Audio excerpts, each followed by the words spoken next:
این نوبت مسئولین بخش ریاست کمیته ولایت‌های فوق‌العاده و مدافع گنجدنی در ناحیه خراسان روز مدافع گنجدنی نمونوی را در مؤسسه تحصیلات میانه عمومی رقم 16 ناحیه برگزار نمودند. پیش از آغاز چهاربینی هیئت اشتراکداران از محصول دستان رسامان نورس مؤسسه که اوید به حالت‌های فوق‌العاده انعکاس یافته بود دیدن نمودند. سپس مسئولین و هیئت حکمان به صنفخانه‌های مؤسسه وارد شده از رفت درس‌های کشاد و برگزاری ویکتورین خوانندگان که با موضوعهای آماده باشی به حالت‌های فوق‌العاده و آفت‌های طبیعی بخشیده شده بود اشتراک نموده طریق راه‌اندازی کردن سوال و جواب سطح دانش آنها را بهاگذاری نمودند.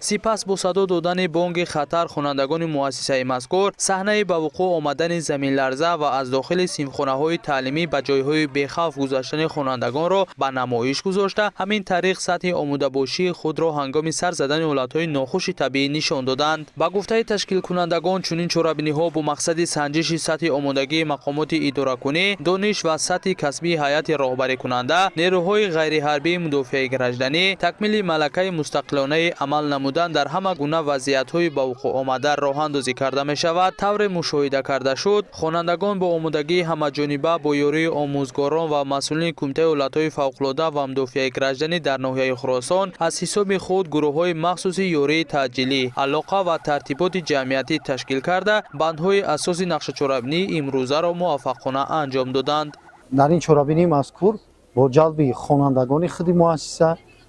اواکواسیون نمودن خوانندگان از بیناها از موضع خوفناک به موضع بی‌خوف تشکیل و گذارنده شد که هدف گذراندن این چهاربینی مذکور از آن عبارت است که بلند برداشتن سویه دانش خود خوانندگان هنگامی به وقوع آمدن زمین لرزه که هنگامی رخ دادن حالت زمین لرزه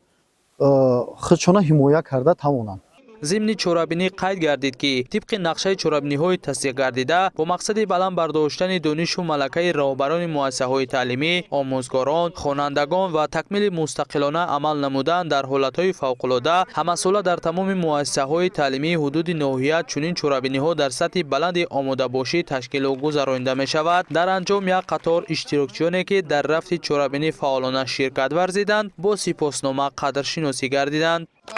مقامات اجرایی حکومت دولتی ناحیه خراسان